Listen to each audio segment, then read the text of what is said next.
दादा नेमकं काय घटना झाली होती, कशासाठी आला होता तू? सर आम्ही इकडे रनिंगला आलो होतो. तर आणि इथं कपडे वगैरे चेंज केला आम्ही आणि रनिंगला निघणार होतो. तर वॉशरूमला गेलो तर तिथं आम्हाला दिसलं ते काय दिसलं होतं? लाश दिसली आम्हाला तिथं जडलेली.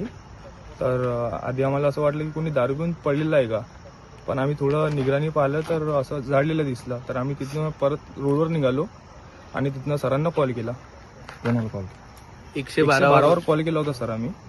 तर तिथनं म्हणजे नंतर मग सर आलेत, त्यांनी पाहिलं. ठीक आहे. दिनांक 6 एप्रिल रोजी दापकी पोलीस स्टेशनला माहिती मिळाली की त्यांच्या ज्युरिस्डिक्शन मध्ये अन्नपूर्णा माता मंदिर जे आहे त्याच्या परिसरामध्ये परिसरातील भागामध्ये एक महिलेची अर्धवट जळालेली बॉडी मिळाली, ज्याच्यामध्ये चेहरा पूर्णतः जळालेल्या अवस्थेमध्ये होता. त्यामुळे त्या दिवशी महिलेची ओळख पटवता आली नाही.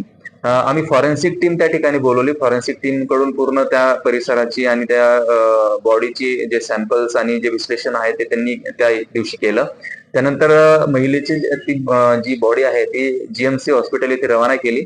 काल जीएमसी हॉस्पिटल येथे पीएम झाल्यानंतर त्याच्यामध्ये कॉज ऑफ डेथ जे आहे ते अननॅचरल दिलं डॉक्टरनी इंजुरीजमुळे. आणि त्याच्यामध्ये आज रोजी त्या घटनेच्या अनुषंगाने गुन्हा मर्डरचा गुन्हा हा खुनाचा गुन्हा दाखल करण्यात आलेला आहे. दरम्यान आम्ही त्या महिलेची ओळख पटावी म्हणून शोधपत्रिका जारी केली होती. त्या शोधपत्रिकेच्या याच्यावर आमच्या पोलीस स्टेशन, पोलीस निरीक्षक आणि स्टाफचे नंबर वगैरे होते, त्याच्यावर काही माहिती आम्हाला मिळाली आणि त्या माहितीच्या आधारे ती महिला अमुक अमुक असू शकते अशी एक माहिती होती. त्या अनुषंगाने त्या अँगलने आम्ही थोडा तपास केल्यानंतर आम्हाला ती खात्री पटली आणि आज रोजी आरोपी जो आहे त्याला दापकी रोड पोलिसांनी ताब्यात घेतलं.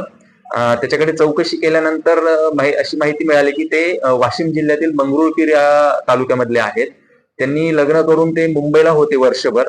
मुंबईवरून ते डिलिव्हरीसाठी, त्या महिलेच्या डिलिव्हरीसाठी आता गेल्या 2 महिन्यापासून अकोल्यामध्ये भाड्याच्या घरात राहत होते आणि त्यांचे गेल्या 2-3 महिन्यापासून खूप भांडण सुरू होते असं त्याच्या एकंदरीत इन्व्हेस्टिगेशन मधून आता माहिती मिळाली.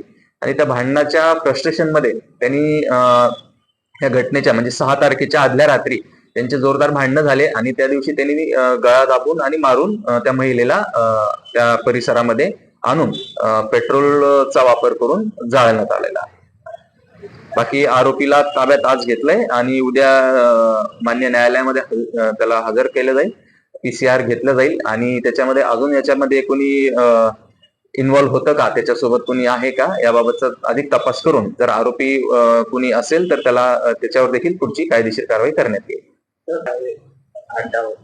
हा, त्याला महिलेला एक 8 दिवसांचं बाळ आहे आता.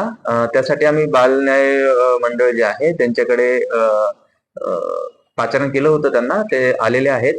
त्या बाळाचं आता मेडिकल आम्ही करत आहोत आणि मेडिकल करून त्याला शिशुगृहामध्ये आम्ही रवाना करत आहोत.